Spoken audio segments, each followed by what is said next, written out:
જય માતાજી મિત્રો, જ્યારથી ભારતમાં ભારતીય જનતા પાર્ટીનું નેતૃત્વનું કમાન નરેન્દ્ર મોદી ને અમિત શાહના હાથમાં ગયું ત્યારથી આ દેશની અધોગતિનો પાયો નંખાણો છે અને 145 કરોડની આબાદી ધરાવતો દેશનો દરેક વ્યક્તિ દીઠ 4 લાખ રૂપિયા દેવું છે.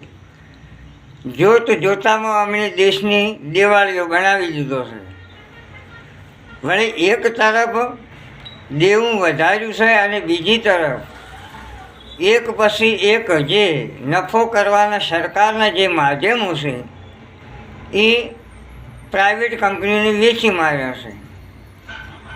બંદરો વેચાણ, એરપોર્ટ વેચાણ, રેલવે વેચા, ગૌચરો વેચા, કોલસા વેચા અને પોતાનું ઈમાને આવીને વેચી માર્યું.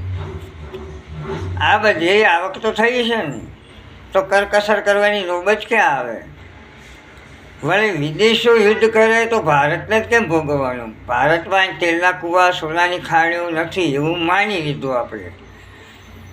તો કોઈ વ્યક્તિ પાસે બધું ના હોઈ શકે.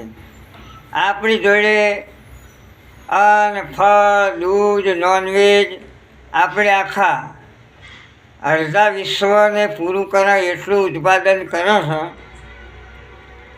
આટલી મજૂરી કરવાવાળો કૃષિ પ્રધાન દેશ છે, તો આ કરકસર આ ખેડૂતોને જ કરવાની અને નેતાઓને તાઇફા કરવાના. જય માતાજી, જય ભારત.